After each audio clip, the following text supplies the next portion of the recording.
for today's video, guys, ay gagawa ako ng a week in my life of being a call center. So, sa mga hindi nakakaalam, guys, ay nag-work ako ngayon as a call center agent. So, nagta-training pa lang kami. So, yung shift namin, guys, ay 11 p.m. to 8 a.m. So, time check ngayon ay 8 pa. So, nagre-ready lang ako at nag-vlog. So, ayun. Gusto ko rin i-share sa inyo, guys, yung mga ganap ko sa being a trainee sa call center, guys. So, without further ado, let's watch this. Bye, guys!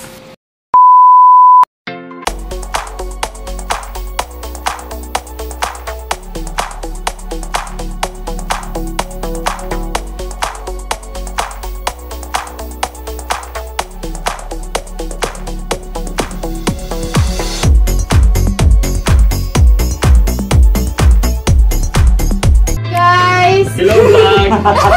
Hello vlog! So, ngayon, uwi na kami. So, time check. Ano naman cellphone? Time check.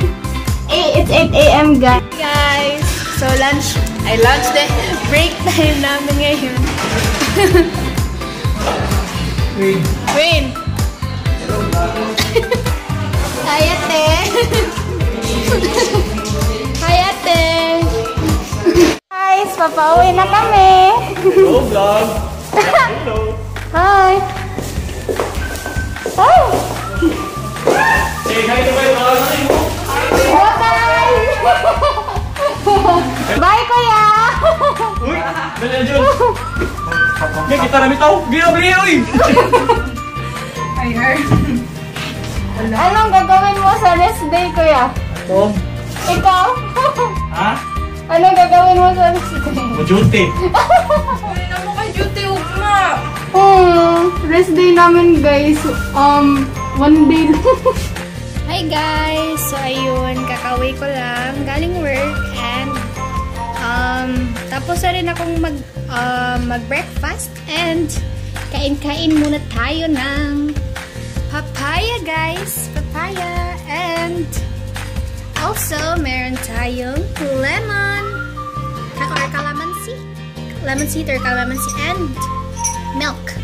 Yun, so, pasensyahan nyo na lang ako, guys, kung haggard ako. Kasi wala pang tulog, galing pang work. Bye! Bye-bye na kami. Bye-bye!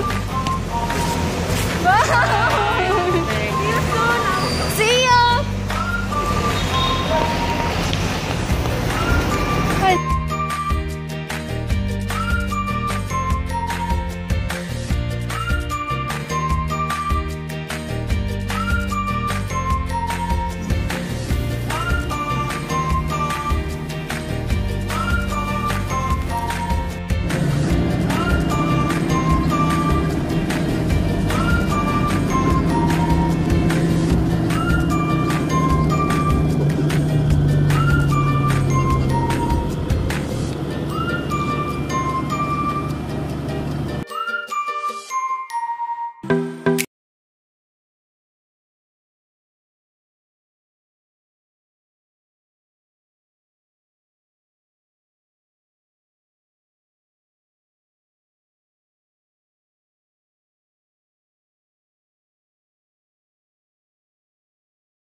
Hi guys! So, ayun na nga guys. It's been a long time. Namimiss ko na talaga kayo guys. Promise. So, gusto ko lang ding i-share yung experience ko as a call center agent training. So, update lang guys. Hindi pa tapos yung training namin. dahil sa na-transfer ako ng ibang account, pero carry lang.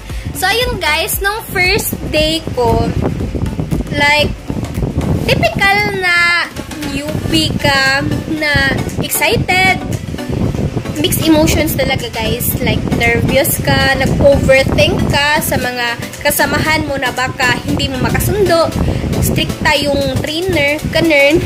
Pero akala mo lang pala yun guys, overthinking lang pala talaga ako dahil first day pa lang guys, comfortable na ako sa office guys, or sa training room pala, training room.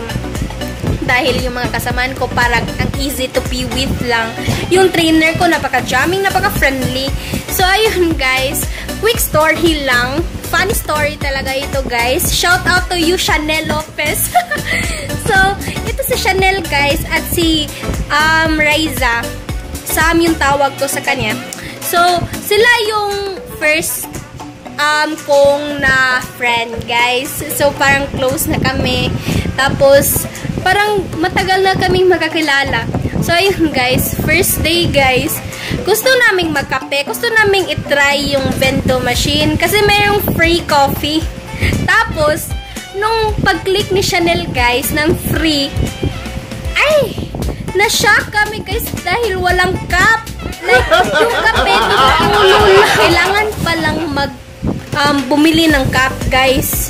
So, ayun. First time kasi namin, guys, kami tatlo, wala pa rin kaming call center experience. So, ayun. Nakakatawa lang na experience, guys. So, ayun.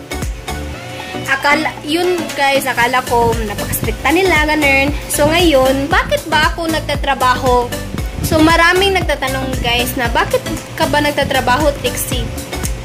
Gusto ko lang ding sabihin sa inyo, guys, na bakit ako nagtatrabaho dahil para makatulong sa pamilya ko, guys.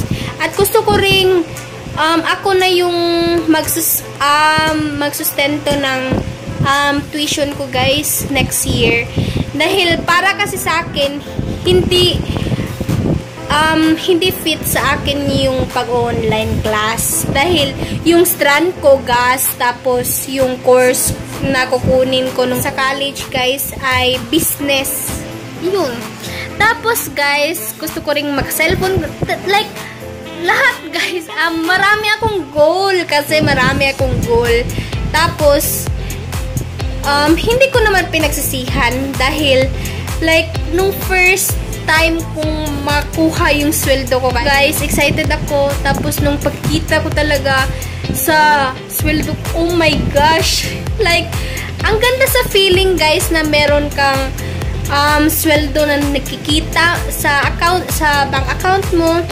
Yun lang, guys, gusto ko lang i-share kasi napakagaan ng feeling ko. So, ayun, guys, back to the topic. So, yung experience ko, guys, nung mga times na hindi ako makatulog, promise, guys, yung adjustment sa pagtulog, guys, napakahirap. Dahil nung first week, guys, mga 3, 4, 5 hours lang yung tulog ko. Kasi, night shift kasi kami, guys. 10 PM to 7 AM yung shift namin. Tapos, meron ding pagkakataon na yung bus hindi magtugma yung schedule. Pero okay lang naman, guys. Yung pagtulog ko lang talaga kasi yung nasanay ka na matulog na gabi pero matutulog ka ng umaga. So, ayun, guys. Yung feeling na gusto mo nang matulog pero hindi ka makatulog. Ganun, guys. Tapos, yun, grabe talaga. Pero, ngayong week talaga, kasi nag-1 month na ako sa trainee, guys. Yay! So, ayun, guys. 1 month na ako as a trainee. So, ayun, nakaka-adjust na ako. 8 hours na yung sleep ko. At tinutulungan din naman ako nila, mama at lola ko, guys, na makatulog talaga. Pinusto nila ako sa kwarto na hindi mainit. So, ayun, guys, grabe ang pasasalamat ko din sa pamilya ko, guys, dahil kung uwi na ako, meron na akong pagkain dyan, pagkain, inumin. Tapos, kung pupunta na ako sa office ko, sila yung nag-asikaso talaga sa akin, guys. So, napaka-thankful ko talaga sa family ko, guys. So, ining, guys. Kasi, meron yung 3 levels, guys. 3 levels bang yung tawag dyan? CCT, PST, at nesting or transition. Sa company lang namin yan, ha? Pero, hindi ko alam sa iba. So, quick overview lang, guys, sa inyo, guys. Kung gusto nyong call center agent. So, CCT, guys, yung pronunciation nyo, kuan talaga, guys, ma-improve talaga niyan, guys. Tapos, culture sa customer nyo. Tapos, guys, yung PST talaga, guys, yung product specification na kayo tuturuan, guys, sa kanilang mga product, sa kanilang mga policies din. Tapos, yung nesting, guys, doon na kayo mag-chat or mag-call ng customer, guys. So, i-handle nyo na yung customer na, oh my gosh, next week na yun, guys, yung nesting at transition. So, ayun, guys, kung gusto nyo ring mag-call center agent, so, meron sigurong alam kung saan ako nagtatrabaho. So, you can PM me, guys, para matulungan ko rin kayo. So, ayun, bye-bye, guys! I miss you, guys, at sisikapin ko, guys, na mag-vlog ako kung hindi ako busy. Bye-bye! I miss you!